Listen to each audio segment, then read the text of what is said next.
Hello students, मैं Parineeta classes से आपकी केमिस्ट्री की मेंटर परिणीता सक्सेना। बच्चों, आप ये वीडियो हमारे ऐप पर देख पा रहे हैं। ये ऐप हमारा जो है बहुत ही एडवांस, मोस्ट एडवांस और हाईटेक ऐप है। समय के साथ साथ जैसे चेंजेस होंगे हम इस ऐप में बहुत सारे नए फीचर्स ऐड करते जाएंगे, तो आप इस ऐप पर अब से हमारे वीडियोस देख पाएंगे।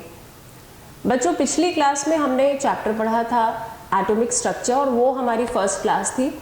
एटॉमिक स्ट्रक्चर में हमने इलेक्ट्रॉन की डिस्कवरी देखी थी, प्रोटॉन की डिस्कवरी देखी और इसी तरीके से ग्रेजुअली एटम की डिस्कवरी हो पाई।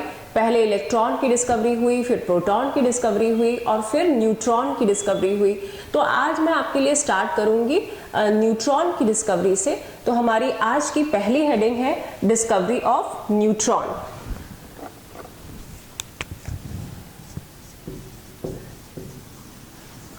डिस्कवरी ऑफ न्यूट्रॉन का क्रेडिट हम चैडविक साइंटिस्ट को देते हैं।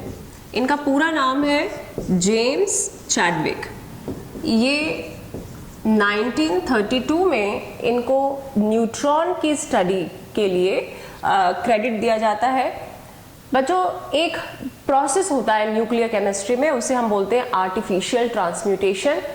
आर्टिफिशियल ट्रांसम्यूटेशन जो है बहुत पहले स्टार्ट हुआ 1932 से पहले, और रदरफोर्ड नाम के साइंटिस्ट ने इस ट्रांसम्यूटेशन को सबसे पहले किया था। इस एक्सपेरिमेंट में जैसे आपके पास सपोज करें कोई एटम है, लाइक आपके पास नाइट्रोजन है। नाइट्रोजन का एटॉमिक मास 14, एटॉमिक नंबर 7। इस पर रदरफोर्ड ने हीलियम से टक्कर कराई और हीलियम से टक्कर कराने के बाद यहाँ पर ऑक्सीजन एलिमेंट जो है उन्होंने पहली बार बनाया। ऑक्सीजन यहाँ पर आप 17,8 लेंगे और साथ में एक पार्टिकल और बनेगा, जैसे यहाँ पर बन गया सपोज एक हाइड्रोजन एटम। तो आर्टिफिशियल ट्रांसम्यूटेशन से हम किसी एटम से एक नया एलिमेंट तैयार कर सकते हैं, एक एलिमेंट से हम एक दूसरा एलिमेंट तैयार कर सकते हैं। तो यहाँ इस प्रोसेस में जिस तरीके से नया एलिमेंट तैयार हुआ, यहाँ दूसरे साइंटिस्ट जिनका नाम था बेकर एंड बोथ, बेकर और बोथ ने भी ऐसा ही आर्टिफिशियल ट्रांसम्यूटेशन का प्रोसेस किया। उन्होंने beryllium atomic number 4, atomic mass 9, beryllium पर इन्होंने हीलियम से टक्कर कराई और हीलियम को अल्फा पार्टिकल कहते हैं। इससे उन्होंने कार्बन एलिमेंट जो है तैयार किया, लेकिन साथ में एक नया पार्टिकल तैयार हुआ। उस पार्टिकल का नाम जो है आज की डेट में हम न्यूट्रॉन के नाम से उसे कहते हैं, लेकिन बेकर और बोथ ने ये इनके नाम की स्पेलिंग इन्होंने 1930 में ये एक्सपेरिमेंट परफॉर्म किया, artificial transmutation by which new element of carbon was experimented. और इस पार्टिकल के साथ यहाँ पर एक और छोटा पार्टिकल बना जो कि न्यूट्रॉन है, पर बेकर और बोथ ने इस पार्टिकल की कोई स्टडी नहीं की।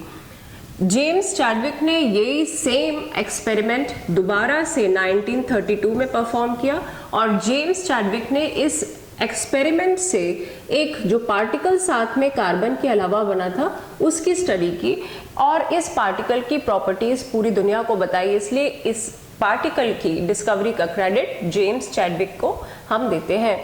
अब ये जो आर्टिफिशियल ट्रांसम्यूटेशन होता है, इस आर्टिफिशियल ट्रांसम्यूटेशन से हम आज की डेट में किसी भी एलिमेंट से और नए सारे एलिमेंट्स बना सकते हैं। ये जो न्यूट्रॉन पार्टिकल है ये प्रोटॉन से थोड़ा सा भारी होता है। इसका जो मास होता है वो 1.675 × 10⁻⁻24 ग्राम्स होता है और अगर आप AMU में इसका मास लिखेंगे तो 1.0089 AMU आप इसका एटॉमिक मास जो है लेंगे। बच्चों, इसके बाद ये सारे पार्टिकल्स जब डिस्कवर हो गए तो बात शुरू हुई कि ये पार्टिकल्स किसी एटम में एग्जिस्ट कैसे करते हैं।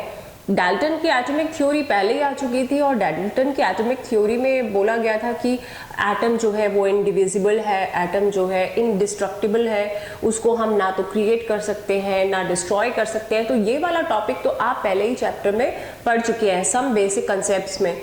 अब ये जो पार्टिकल्स एक्सपेरिमेंट से बाहर आए, इलेक्ट्रॉन, प्रोटॉन, न्यूट्रॉन, किसी भी एटम में ये किस तरीके से एग्जिस्ट करते हैं, ये थ्योरी जो है बाद में आई और ये थ्योरी में सबसे पहला योगदान जे थॉमसन का है।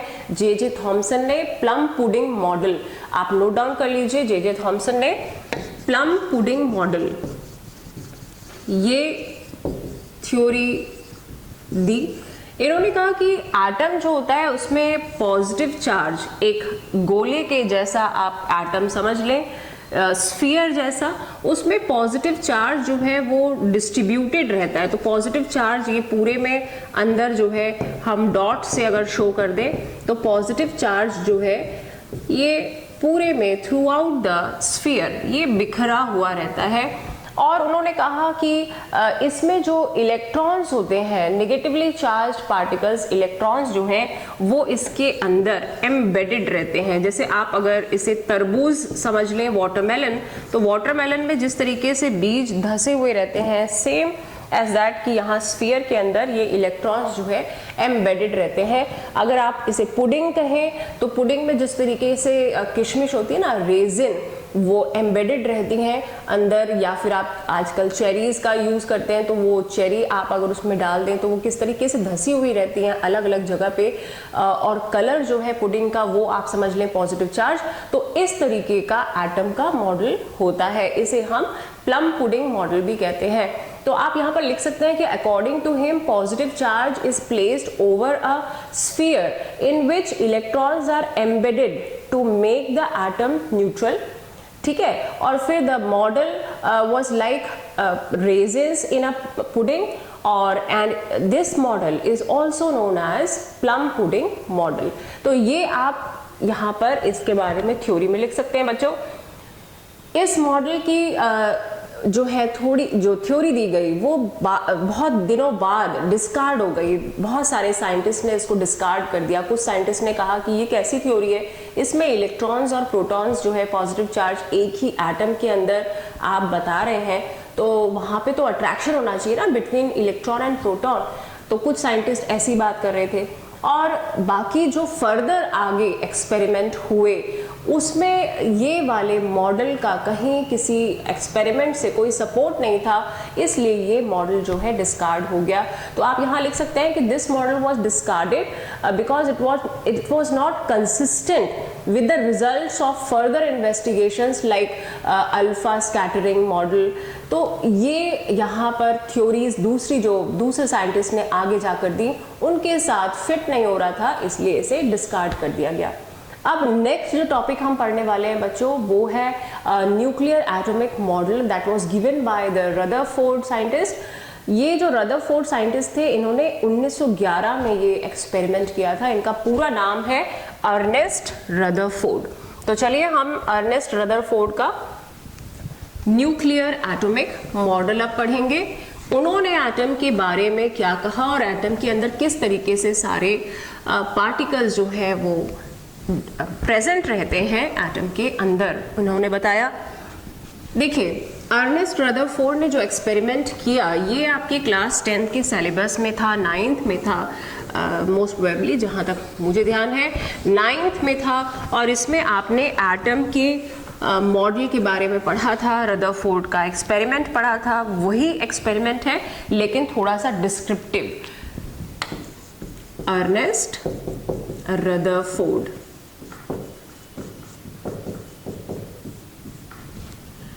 अर्नेस्ट रदरफोर्ड ने एक गोल्ड फॉइल ली।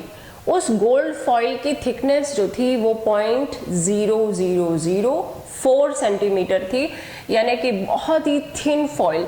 किसी भी शीट की, किसी भी फॉइल की, मेटल फॉइल की जो थिकनेस होती है ना, वो थिकनेस जो है आप ऐसे समझें, सपोज ये मेरे पास एक पेपर है और ये इसको आप मेटल शीट मान लें, ये वैसे तो टाइल है लेकिन आप इसको एक मेटल शीट मान लें, तो यहाँ पर थिकनेस यहाँ से इसकी डिटरमाइन होती है, तो उसकी थिकनेस बहुत ही कम 0.0004 सेंटीमीटर थी।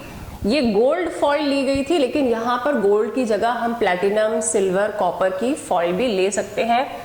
उन्होंने क्या किया कि एक गोल्ड फॉइल ली और उसमें उन्होंने अल्फा रेज जो है पास कराई। तो हम यहाँ एक्सपेरिमेंट आपके लिए बना रहे हैं।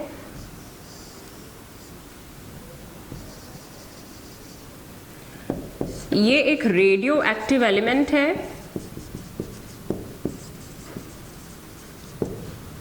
पोलोनियम, पोलोनियम का सिंबल PO। इस पोलोनियम में से अल्फा रेज निकाली। अल्फा रेज जो है जब निकली तो हमने यहाँ पर लेड की स्लिट लगा दी, लेड का सिंबल PB होता है, तो लेड की स्लिट्स लगा दी, प्लेट्स लगा दी, ताकि जो रेज है वो इन्हीं के बीच से होके गुजरे। फिर यहाँ पर हमने एक स्क्रीन लगा दी है, मूवेबल स्क्रीन।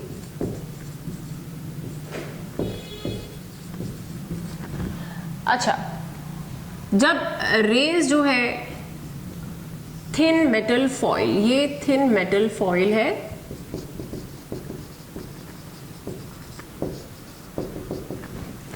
यहां पर टकराएं तो कुछ रेज जो है वो, इन रेज को और हम थिन कर लेते हैं, कुछ रेज तो सीधे चली गई, कुछ रेज जो है वो सर्टेन एंगल से डेविएट हो गए। तो यहाँ हम लिख देंगे डेविएटेड फ्रॉम सर्टेन एंगल,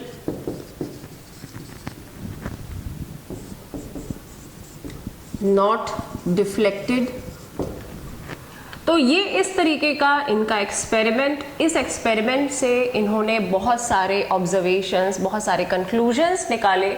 हम इस एक्सपेरिमेंट के जो गोल्ड के एटम्स हैं उनको यहाँ पर आपके लिए इस तरीके से बना देते हैं। ऊपर ये एटम्स ऑफ गोल्ड है बच्चों, इन पे सपोज कीजिए अल्फा रेज जो है पड़ती हैं, ये अल्फा रेज हैं, तो अल्फा रेज ये देखिए इस तरीके से डिफ्लेक्शन शो कर रही है, कुछ अल्फा रेज वापस चली गई।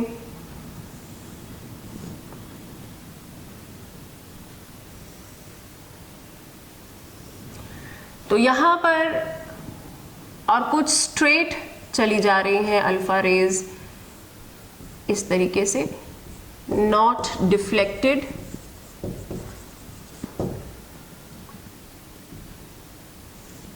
कुछ इस तरीके से भी बिल्कुल स्ट्रांगली डिफ्लेक्टेड, स्ट्रांगली डिफ्लेक्टेड जो है ऐसा, और जो बिल्कुल वापस चली गई इनके बारे में भी आपको बताएंगे। ये आपका सेंटर है, न्यूक्लियस जिसको आप कहते हैं,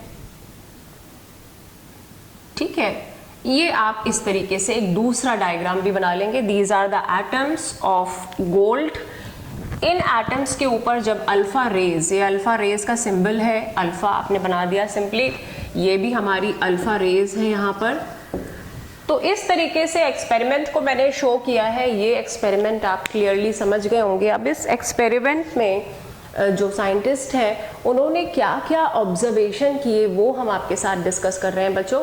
तो यहाँ पर आप नोट डाउन करते जाएंगे, मैं आपको एक एक एक्सपेरिमेंट जो है, जो ऑब्जर्वेशन है इसका, वो आपको डिक्टेट कर रही हूँ। आप जल्दी जल्दी लिखते जाइएगा और हम लोग ग्रेजुअली एक साथ समझते भी चलेंगे। चलिए, सबसे पहला पॉइंट जो यहाँ पर उन्होंने ऑब्जर्व किया, वो सबसे पहला ऑब्जर्वेशन था कि इसमें जो अल्फा रेज थी बच्चों, वो अल्फा रेज आपकी मोस्ट ऑफ द रेज जो है अल्फा रेज, वो आपके एटम में से पार होते जा रहे थे वो उसमें से निकलती जा रही थी।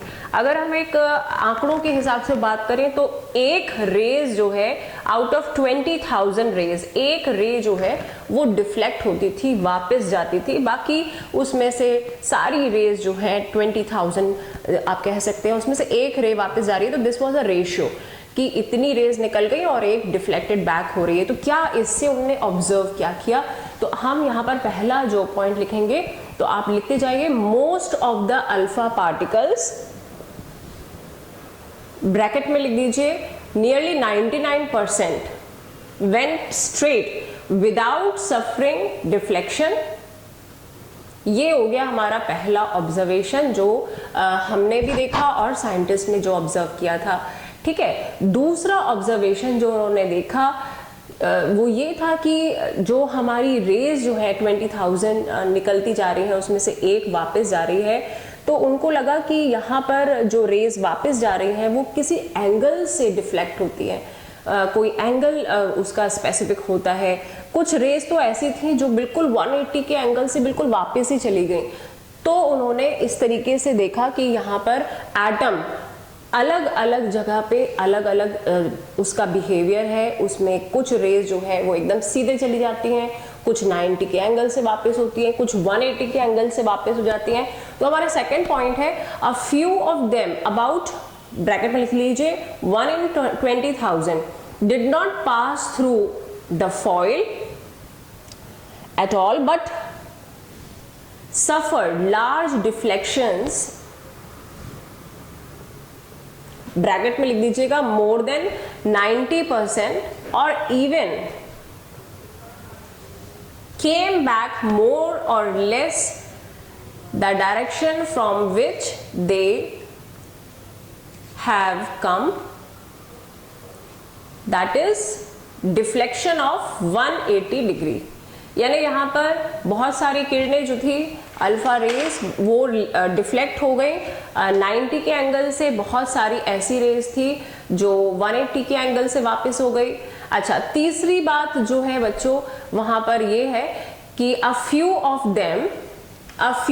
them get deflected through very small angles।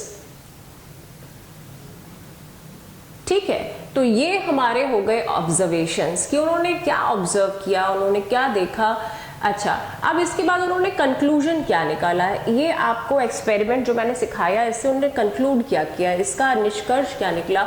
तो पहली चीज जो निष्कर्ष में निकल के आई वो आप नोट डाउन कर लीजिए, most of the alpha particles went straight through the metal foil undeflected, वो सीधे चले गए, है ना, undeflected. It means that there must be a very large empty space. Atom में बहुत सारी एम्प्टी स्पेस होगी तभी तो बहुत सारी किरणें उसके पार निकल गई। Empty space with in the atom और एटम इज एक्स्ट्राऑर्डिनरीली हॉलो। उन्होंने पहला निष्कर्ष निकाला कि एटम का जो 20,000 रेज निकली जा रही हैं और एक रे जो है वापस जा रही है, इसका मतलब जो एटम का बाकी का हिस्सा है जिसे हम एक्स्ट्रा न्यूक्लियर पार्ट कहते हैं वो बहुत बड़ा है, इसलिए बहुत सारी रेज उसमें से निकल रही हैं। और दूसरे शब्दों में कह सकते हैं कि एटम जो है वो बीच में से हॉलो है, इसलिए इतनी सारी रेज इसमें से निकल गई। अच्छा, सेकेंड पॉइंट जो बच्चों आपको लिखना है वो सेकेंड पॉइंट है आपके लिए, a few of the alpha particles were deflected from their original path through moderate angles। मतलब कुछ किरणें जो है वो बहुत ही कम एंगल से डेविएट हुई। as it was concluded that the whole of the positive charge is concentrated and the space is occupied by this positive charge is very small in the atom। मतलब बहुत सारी किरणें निकलती जा रही है और पॉजिटिव चार्ज जहां पर है सेंटर में है, तो वहां से जो डिफ्लेक्शन हो रहा है वो बहुत कम है। दैट मीन्स कि positive charge is associated in a very small portion of the atom. अच्छा, when alpha particles come closer to the point, they suffer a force of repulsion and deviate from their paths. Third number का point हम लिखेंगे, the positively charged heavy mass which occupies only a small volume in an atom is called nucleus. It is supposed to be present at the center of atom. ये वाली point का मतलब ये है कि जो भी हमारा एटम है उसमें बहुत सारी जो रेज हैं वो निकलती जा रही हैं और उसमें से एक ही रेज जो है वो वापस जा रही है। इसका मतलब ये है कि अल्फा रेज जो है वो खुद पॉजिटिव होती हैं। पहले तो आप ये समझ लीजिए कि ये डिफ्लेक्शन हो क्यों रहा है और वो जो 180 के एंगल पर डिफ्लेक्शन है वो क्यों है। तो यहाँ आप क्लियर कर लीजिए कि एटम के सेंट्रल पार्ट में पॉजिटिव चार्ज है और अल्फा रेज जो है वो खुद भी पॉजिटिव होती है। तो यहाँ आप ऐड कर सकते हैं कि पॉजिटिव रेज, ठीक है। यहाँ पे भी मैंने लिख दिया पॉजिटिव रेज। अब पॉजिटिव रेज अगर पॉजिटिव सेंटर से टकराएंगी तो वो तो वापस एकदम डिफ्लेक्ट हो जाएंगी। तो यहाँ पर उस सेंट्रल पार्ट को रदरफोर्ड ने न्यूक्लियस नाम दिया। तो आप आज से न्यूक्लियस की डिस्कवरी को जो क्रेडिट देंगे वो है रदरफोर्ड साइंटिस्ट। अब यहाँ पर बात ये है कि एटम का जो बाकी का हिस्सा है, जो हम पहले पॉइंट्स में बोल चुके हैं कि बहुत सारी रेज जो है यहाँ से निकलती जा रही थी। इसका मतलब एटम जो है उसका बाकी का हिस्सा extra nuclear part as compare to the nucleus बहुत बड़ा होगा।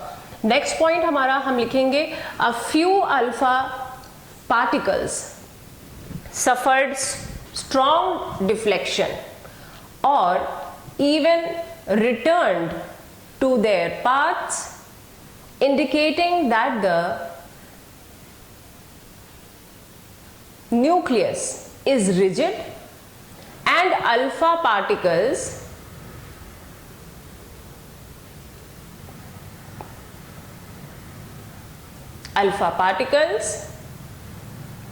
were deflected due to direct collision with heavy positively charged mass। यानी जो अल्फा रेज थी वो एक ऐसे एटम के पार्ट से टकराई जो बहुत ही हार्ड था और वो हार्ड पोर्शन जो था बहुत छोटा था, उससे वो जो है टकरा के कोलाइड होके, बकायदा आप वहां पे वर्ड यूज कर रहे हैं कोलिजन, तो कोलाइड होके वापस रिटर्न हो गई। नेक्स्ट पॉइंट आप लिखेंगे, an atom is consist of heavy positively charged nucleus where whole of mass of atom is concentrated. The magnitude of the positive charge on the nucleus is different for different atoms. यहाँ पर बच्चों देखिए आप एक बहुत important बात कि हर atom का जो न्यूक्लियस होता है वो डिफरेंट होता है। जैसे अगर आप हाइड्रोजन का न्यूक्लियस लेंगे तो वहाँ तो प्रोटॉन्स होते ही नहीं है। आपको पता है हाइड्रोजन के न्यूक्लियस में एक ही प्रोटॉन होता है और न्यूट्रॉन तो होता ही नहीं है। तो यहाँ अगर हाइड्रोजन का एटम कंपेयर किया जाए किसी दूसरे एटम से, तो जैसे जैसे एटॉमिक नंबर बढ़ता है वैसे वैसे नंबर ऑफ प्रोटॉन्स भी बढ़ते हैं। तो जैसा हाइड्रोजन में डिफ्लेक्शन शो होगा, अगर एक एटम है उसमें सपोज करें कार्बन का एटम है उसमें 6 प्रोटॉन है, तो 6 प्रोटॉन कैसा डिफ्लेक्शन शो करेंगे, तो वहां अलग एटम के लिए ये जो है डिफ्लेक्शन भी अलग अलग हो जाएगा। नेक्स्ट पॉइंट आपको लिखना है, the volume of nucleus is very small and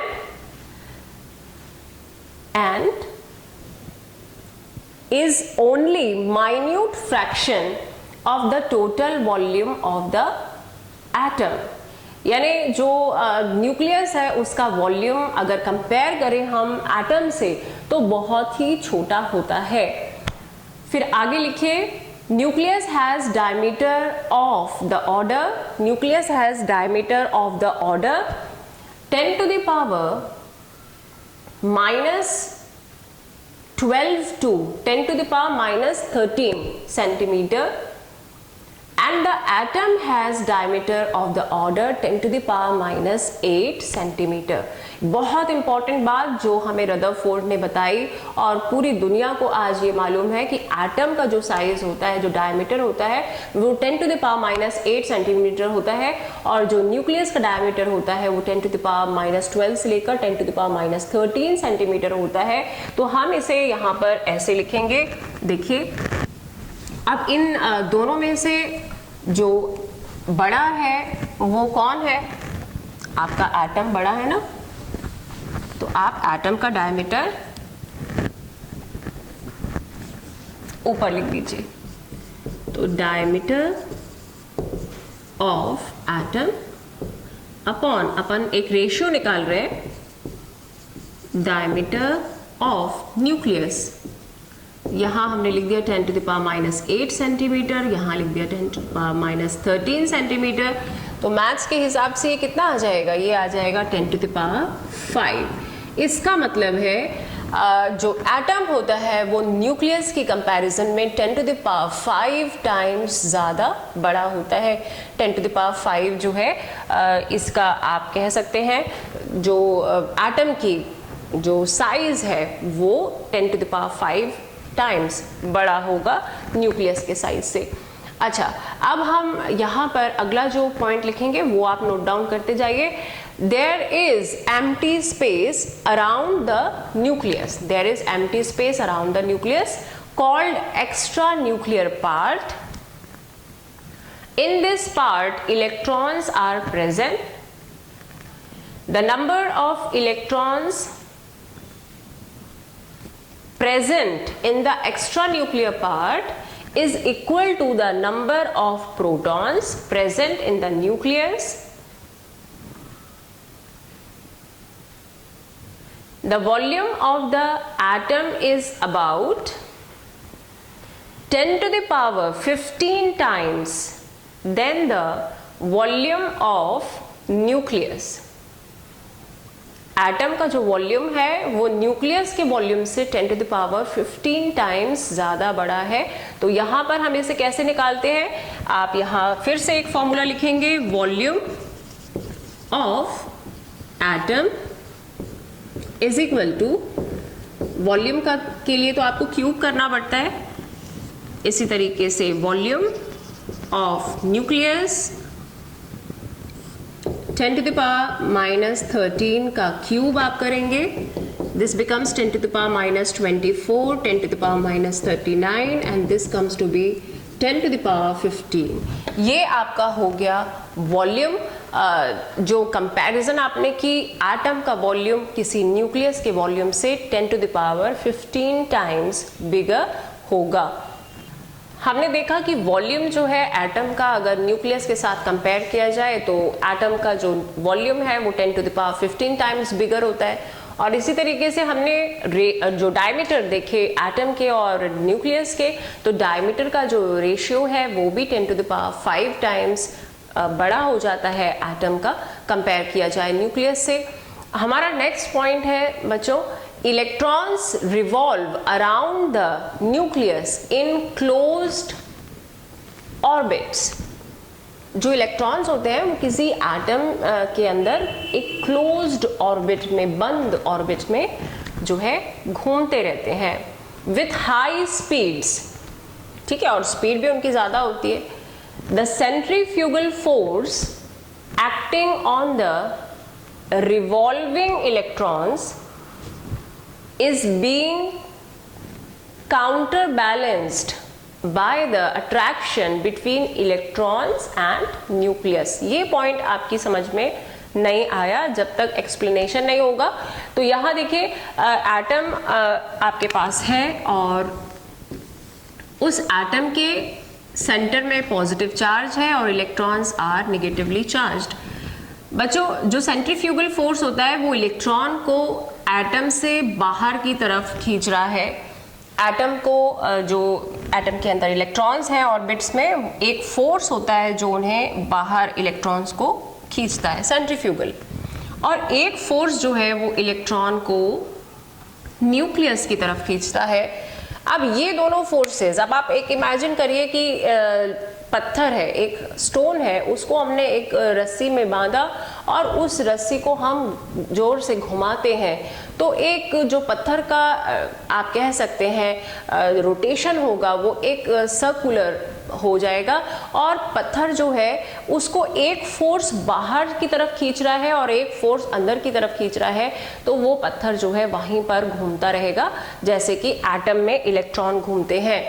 यही सेम मोशन जो है होगा अगर आप एक व्यक्ति को वो जो रस्सा खींचने वाली जो कंपटीशन होती है ना, उसमें एक व्यक्ति को रस्सा लेकर एक तरफ खींचा जा रहा है और दूसरी तरफ खींचा जा रहा है और वो दोनों फोर्सेस इक्वल होंगे तो वो कहाँ जाएगा, वो व्यक्ति कहाँ जाएगा? अगर इक्वल फोर्सेस से खींचा जाएगा तो वो वहीं रहेगा, कहीं नहीं जाएगा। तो यहाँ पर ठीक यही प्रोसेस हो रहा है। तो दिस मॉडल, अब आगे लिख लीजिए, this model was similar to the solar system.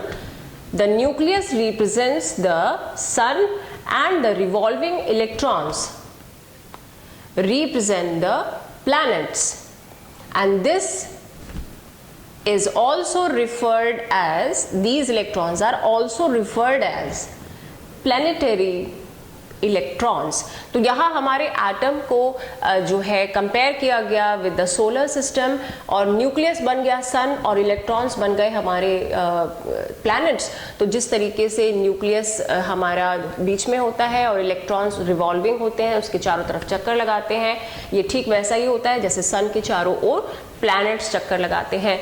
अब बच्चों यहाँ पर क्या हुआ कि हमारे एटॉमिक न्यूक्लियर मॉडल की प्लैनेटरी जो सोलर सिस्टम है इससे थोड़े से डिफरेंसेस हो गए। तो हम अगली हेडिंग आपके लिए बोलेंगे dissimilarities of nuclear atomic model and solar system. क्या डिफरेंसेस हैं? तो देखिए, सबसे पहला डिफरेंस अगर मैं आपको ऐसे समझाऊं तो सबसे पहला डिफरेंस तो ये है कि आपका जो एटम है उसके अंदर जो न्यूट्रॉन है, इलेक्ट्रॉन है, वो तो बहुत ही माइन्यूट हैं, बहुत छोटे पार्टिकल्स हैं और उसकी कंपैरिजन चल रही है सोलर सिस्टम से। तो सोलर सिस्टम जो है दैट इज़ वेरी बिग, उसमें प्लैनेट्स भी बहुत बड़े होते हैं और सन तो होता ही है बहुत बड़ा। तो डिसिमिलैरिटीज़ में आप पहला पॉइंट जो लिखेंगे, आप लिखेंगे the sun and the planets are very big bodies and uncharged. वो अनचार्ज्ड भी होते हैं, उनके ऊपर कोई चार्ज नहीं होता है ना। While nucleus and electrons are very small and charged. तो यहाँ पर हमने बोला कि एटम के अंदर इलेक्ट्रॉन्स और प्रोटॉन्स जो है, न्यूक्लियस जो है, वो बहुत छोटी छोटी चीज़ें हैं और सोलर सिस्टम में हर चीज़ बड़ी है और हमारे एटम में हर चीज़ चार्ज्ड है। जैसे प्रोटॉन्स जो है वो पॉजिटिवली चार्ज्ड है, इलेक्ट्रॉन्स नेगेटिवली चार्ज्ड है, लेकिन हमारे सोलर सिस्टम में चार्ज जो है वो नहीं है। अब हमारा जो सेकेंड पॉइंट है, इसकी डिसिमिलैरिटी में क्या डिफरेंसेस हैं सोलर सिस्टम में और आपके एटॉमिक न्यूक्लियर मॉडल में। तो दूसरा डिफरेंस आप लिख लीजिए, the revolution of planets in the solar system is governed by gravitational force.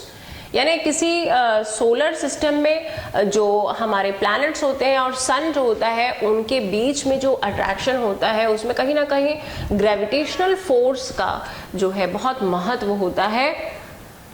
While the revolution of electrons around the nucleus is governed by electrostatic forces, यानी हमारे एटम में जो इलेक्ट्रॉन और न्यूक्लियस के बीच में फोर्स ऑफ अट्रैक्शन होता है उसे हम ग्रेविटेशन का नाम नहीं दे सकते हैं, उसे हम कहते हैं electrostatic force of attraction.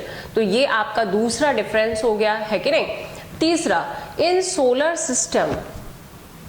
solar system only one planet can revolve in any particular orbit। बिल्कुल सही है, आप देख लीजिए हमारे सोलर सिस्टम में कोई भी प्लैनेट जो है वो अपने एक निश्चित ऑर्बिट में घूमता है, but in the nuclear atomic model more than one electrons may rotate in any particular orbit. तो यहाँ हमारा जो इलेक्ट्रॉन होता है वो पूरे एटम के अंदर जैसे उसकी एक स्पेसिफिक ऑर्बिट तो होती है, लेकिन उस ऑर्बिट में उसके अलावा दूसरे इलेक्ट्रॉन्स भी रोटेट कर सकते हैं। ये हमारा हो गया तीसरा डिफरेंस। और ये हमारा जो तीनों डिफरेंसेस थे ये सोलर सिस्टम से हमारे न्यूक्लियर एटॉमिक मॉडल को डिफर करते हैं, अलग करते हैं।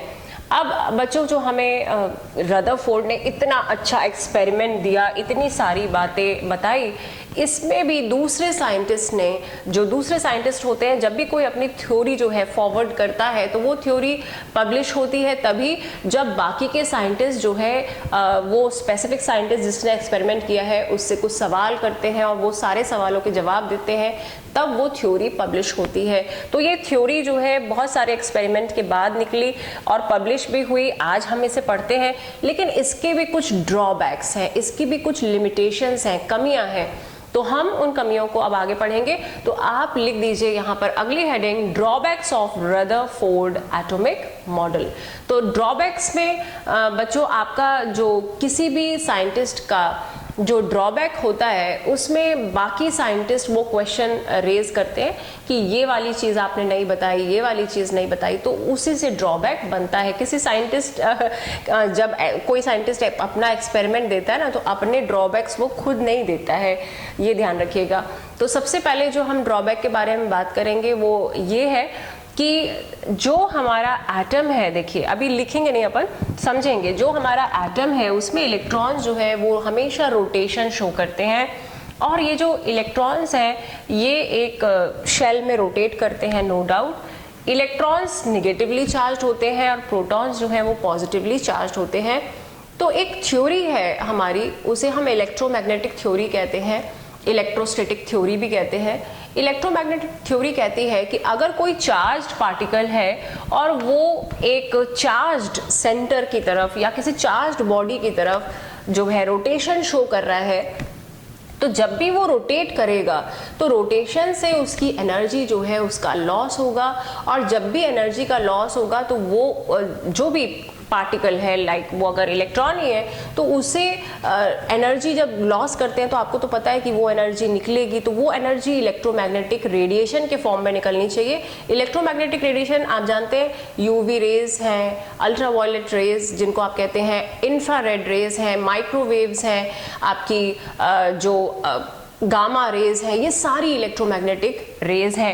तो अगर आपका चार्ज्ड कोई पार्टिकल है और वो चार्ज्ड बॉडी की तरफ जो है रोटेशन कर रहा है उसके आसपास, तो नो डाउट वहाँ पे उसकी एनर्जी का लॉस होगा, क्योंकि वो अट्रैक्शन फील करेगा, और जब ये एनर्जी का लॉस होगा तो वो किसी एनर्जी का फॉर्म के रूप में जो है लिबरेट होगी। वो एनर्जी हमेशा इलेक्ट्रोमैग्नेटिक रेडिएशन होंगे, और धीरे धीरे जो आपका इलेक्ट्रॉन जैसी चीज़ है, जो चार्ज्ड पार्टिकल है, वो घूम कर एनर्जी लॉस करते करते, अब आप देखिए कोई एनर्जी अपनी लॉस करेगा तो इसी शेल में कैसे रहेगा, अपनी एनर्जी लॉस करेगा तो देखिए हर शेल की एनर्जी होती है, आपको ऐसे बताना होगा मुझे कि इस शेल की एनर्जी ज़्यादा होती है, जब इलेक्ट्रॉन के पास ज़्यादा एनर्जी है तो वो यहाँ आएगा, जब कम हो गई तो उसका ये वाला ऑर्बिट हो गया, जब और कम हो गई तो ये ऑर्बिट हो गया, जब और कम हो गई तो ये ऑर्बिट हो गया, और कम हो गई, और देखिए आप ये देखिए स्पाइरली जो है इलेक्ट्रॉन जाके उसे न्यूक्लियस के अंदर गिर जाना चाहिए। तो दूसरे साइंटिस्ट लोग ये कह रहे थे और रदरफोर्ड ने इसके एक्सप्लेनेशन में कुछ नहीं कहा। तो आप यहाँ पर इसके ड्रॉबैक्स में पहला पॉइंट जो आप लिखेंगे आप नोट डाउन कर लीजिए, लिखिए according to electromagnetic oblique electrostatic theory, when a charged particle moves under the influence of attractive force, it loses energy continuously. It loses energy continuously in the form of electromagnetic radiations. Thus, when electron moves in an attractive field, attractive field आप bracket में लिख सकते हैं, created by protons in the nucleus, it must emit radiations, उसमें से radiations निकलने चाहिए अगर वो attraction show कर रहा है तो, it must emit radiations and moves closer and closer to the nucleus,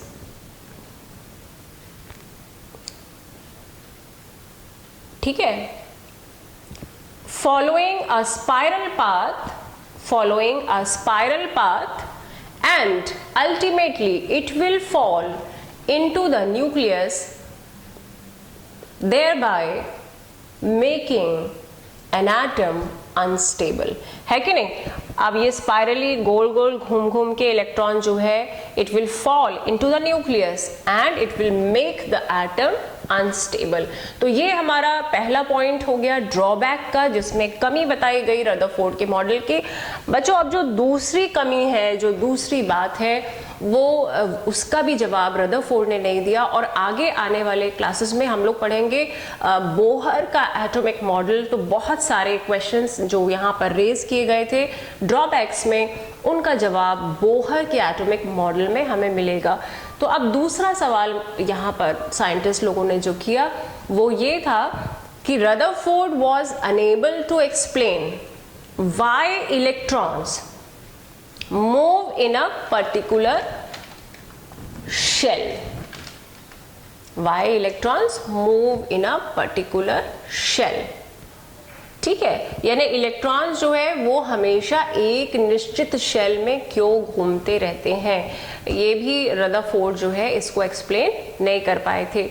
तो बच्चों हमने आज जो टॉपिक पढ़ा ये बहुत इंपॉर्टेंट है। थॉमसन का एटॉमिक मॉडल पढ़ा हमने, रदरफोर्ड का न्यूक्लियर एटॉमिक मॉडल पढ़ा। इन डिस्कवरीज से एटम के बारे में हमें जानकारी मिली। जो पार्टिकल्स पहले अलग अलग डिस्कवर हुए थे वो पार्टिकल्स एटम के अंदर किस तरीके से होते हैं, इन साइंटिस्ट ने हमें ये बताया।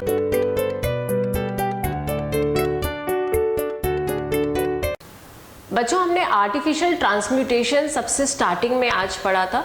उस आर्टिफिशियल ट्रांसम्यूटेशन के बारे में मैं आपको बहुत सारी और जानकारी देती हूँ। ये जो टॉपिक है ये न्यूक्लियर केमिस्ट्री में आता है, लेकिन हम इसको थोड़ा सा पढ़ लेंगे तो हमारे लिए इंटरेस्टिंग भी रहेगा और नॉलेजेबल भी रहेगा। ये आर्टिफिशियल ट्रांसम्यूटेशन क्या होता है? Artificial transmutation is a process in which there is a change of any element into new element, और ये टेक्निक जो है वो सबसे पहले रदरफोर्ड ने की थी, जैसे कि मैंने आपको पहले भी बताया। उनके साथ उनके एक दूसरे सहयोगी ब्लैकेट भी थे, और ये एक्सपेरिमेंट 1925 में लगभग हुआ था। इस एक्सपेरिमेंट में साइंटिस्ट का नाम यहाँ लिख देते हैं आपके लिए, रदरफोर्ड एंड ब्लैकेट 1925। यहाँ पर ये जो एक्सपेरिमेंट है इसमें एक नाइट्रोजन और हीलियम की टक्कर कराई गई। जिसके ऊपर टक्कर करते हैं, जिस एलिमेंट के ऊपर, उसे हम कहते हैं टारगेट, और जिससे टक्कर कराते हैं उसे हम कहते हैं प्रोजेक्टाइल। ये जो प्रोजेक्टाइल से हम जब टक्कर कराते हैं तो प्रोजेक्टाइल की स्पीड बहुत ज़्यादा होनी चाहिए। इससे ऑक्सीजन एलिमेंट बना था और साथ में एक प्रोटॉन बना था। इस पार्टिकल को हम प्रोटॉन कहते हैं, और जो एलिमेंट आफ्टर ट्रांसम्यूटेशन बनता है उसे हम डॉटर न्यूक्लियाई कहते हैं। ये जो टारगेट होता है इसको हम पेरेंट भी कह सकते हैं, पेरेंट न्यूक्लियाई। बच्चों ये एक्सपेरिमेंट मैं आपको फिर से इसलिए समझा रही हूँ क्योंकि पीरियोडिक टेबल में 92 एलिमेंट जो एटॉमिक नंबर है एलिमेंट यूरेनियम का, 92 के बाद के जितने भी एलिमेंट्स हैं उन्हें आर्टिफिशियल तरीके से आर्टिफिशियल ट्रांसम्यूटेशन के जरिए बनाया गया है, और ये elements after 92 atomic number exist नहीं करते हैं दुनिया में, उन्हें आर्टिफिशियली प्रिपेयर किया गया है। इसलिए मैंने आपके लिए ये टॉपिक दोबारा से शुरू किया। और आप बच्चों जानते हैं बहुत इंटरेस्टिंग बात, एक ऐसे साइंटिस्ट थे जो अपनी लेबोरेटरी में न्यूक्लियर केमिस्ट्री के एक्सपेरिमेंट करते करते मरे थे। आपको मालूम है कौन है वो साइंटिस्ट? बहुत इंपॉर्टेंट, सब बच्चों ने उनका नाम सुना होगा, मैडम क्यूरी। तो मैडम क्यूरी जो थी वो भी न्यूक्लियर केमिस्ट्री से जुड़ी हुई एक साइंटिस्ट थी। अब मैं सोच रही हूँ कि हर आपके क्लास के सेशन के बाद मैं आपको एक इंटरेस्टिंग फैक्ट बताऊंगी, तो पढ़ते रहिए, मेहनत करिए और रिवीजन करिए।